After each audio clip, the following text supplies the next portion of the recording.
बिहार की राजनीति के एक नए शख्सियत हैं प्रशांत किशोर।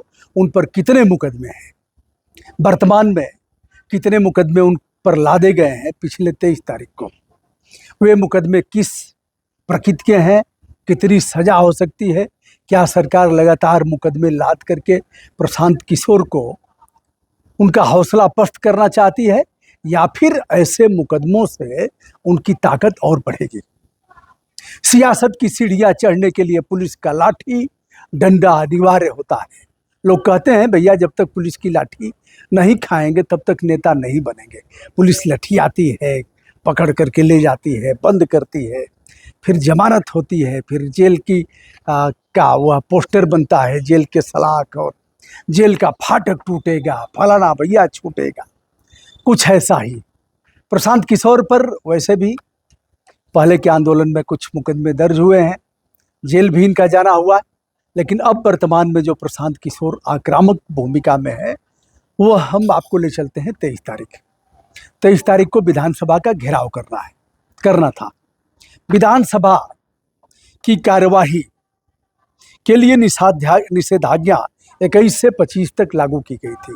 निषेध आज्ञा जिला मजिस्ट्रेट इसे लागू करता है और उसके उल्लंघन करने वालों की गिरफ्तारी भी होती है, उन्हें जेल और जुर्माना भी भुगतना पड़ता है। इसमें एक संख्या है कि इतने से अधिक 4-5 लोगों से अधिक यह नहीं कर सकते। यदि करते हैं तो पुलिस उन्हें रोकेगी, उन्हें शांति भंग की आशंका में गिरफ्तार करके जेल भी भेज देगी। आइए साहब, प्रशांत किशोर सहित सैकड़ों लोगों पर मुकदमे दर्ज किए गए हैं। 23 तारीख को एक दिन पहले अगर पुलिस की माना जाए तो पुलिस ने कहा है कि साहब एक दिन पहले हमें इन लोगों ने सूचना दिया कि इस रास्ते से हम विधानसभा का घेराव करने के लिए जाएंगे। यद्यपि पुलिस की कोई जिला मजिस्ट्रेट की कोई सहमति और उसके लिए उन्होंने अधिकृत नहीं किया था। बहरहाल जिस रास्ते को दिखाया गया था कि इस रास्ते से हम जाएंगे, वह रास्ता अख्तियार न करके, या पुलिस की बात मैं कह रहा हूँ, गोलंबर पर पहुंच गए एयरपोर्ट के रास्ते, और फिर वहाँ काफ़ी भीड़ हो गई। भीड़ होने के बाद पुलिस से धक्का मुक्की हुई। कुछ महिला आरक्षी हैं, कुछ पुलिस आरक्षी हैं, कुछ प्रशासनिक अधिकारी हैं। सरकारी काम में बाधा डालने का पुलिस आरोप लगाती है, और फिर इस मामले में आंसू गैस के गोले भी छोड़े जाते हैं, लाठी चार्ज भी होता है, कुछ लोगों को चोटें भी लगती हैं। इस मामले में यदि देखा जाए तो पटना सचिवालय थाना में पुलिस के लोक सेवक लगभग 300 लोगों पर अपराध दर्ज कराते हैं। नामजद जिन लोगों पर अपराध दर्ज हुआ है उसमें प्रशांत किशोर जी हैं, राष्ट्रीय अध्यक्ष मनोज भारती हैं, प्रवक्ता विवेक सिंह हैं और यूट्यूबर मनीष कश्यप इत्यादि हैं। अब इनकी मांग क्या थी, किस मांग को लेकर के यह लोग चले थे विधानसभा का घेराव करने, और जो धाराएं हैं उसके बारे में भी हम बताएंगे कि क्या यह संज्ञेय अपराध है, क्या गैर जमानती है, क्या जमानती है, आगे इसमें इनको कैसा संकट होने वाला है। लेकिन प्रशांत किशोर ने जान लिया है कि जब तक हम लाठी नहीं खाएंगे, जब तक घिराए नहीं जाएंगे, जब तक हमारे लोग मारे पीटे नहीं जाएंगे, तब तक सियासत की सीढ़ियाँ का प्रथम सोपान उसे हम पकड़ नहीं पाएंगे। एक बार एक सीढ़ी पकड़ लिए तो फिर चढ़ना आसान हो जाएगा, लेकिन पुलिस की लाठी से ही पहली सीढ़ी का निर्माण होता है। केजरीवाल को देखा, केजरीवाल किस तरह से किसी ने स्याही पोता, किसी ने रिक्शा वाले ने 2 फेंट मार दिया, फिर उसके घर गए, क्या क्या नौटंकी हुई, पिलास लेकर के अपने ही बिजली का वह तार जोड़ने लगे।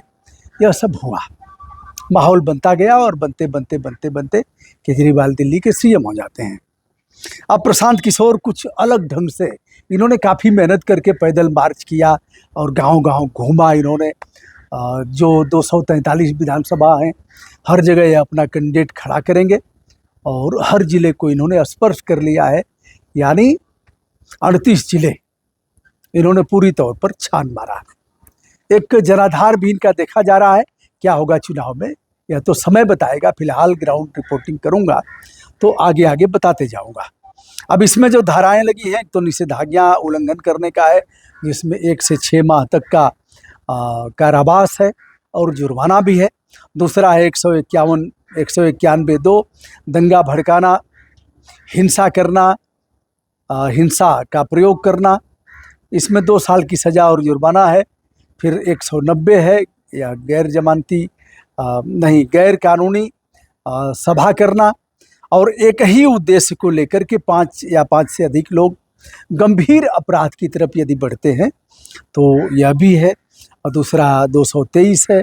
कुल मिलाकर के जो धाराएं लगी हैं, एक आध धाराएं गंभीर प्रकृति की हैं, शेष धाराएं जमानती हैं, लेकिन जब केस चलेगा तो इसमें सज़ा भी हो सकती है। अलग बात है कि अगर पावर में कभी आए तो अपने ही मुकदमे अपने ख़त्म कर लेंगे, जैसा कि प्रचलन में रहा है। सरकार ख़त्म कर लेती है, कुछ माननी अपने ही मुकदमे अपने भी ख़त्म कर लेंगे। इनकी जो मांगे थी वह 3 मांगे थी प्रशांत किशोर की। गरीब परिवारों को 2-2 लाख रुपए दिया जाए। दूसरा, भूमिहीन दलित परिवारों को 3 डिसमिल जमीन दिया जाए, और भूमि सर्वे में जो भ्रष्टाचार हो रहा है उस पर कार्रवाई किया जाए। इन्होंने चीफ सेक्रेटरी जो बिहार के हैं उनको इन्होंने एक अल्टीमेटम दिया है, 5 दिन का समय दिया है। क्या प्रशांत किशोर फिर कोई धरना प्रदर्शन करेंगे, फिर विधानसभा का घेराव करेंगे, फिर पुलिस लाठीचार्ज करेगी? अब आमादा है कि एन प्रकारेण चाहे जैसे भी हो सत्ता में अपनी भागीदारी करना है। कितना होगा आप बताइएगा। मैं हूं ब्रजभूषण दुबे। संपूर्ण आदर के साथ देश विदेश से जुड़े हुए तमाम मित्रों को अपना प्रणाम निवेदित करता हूं।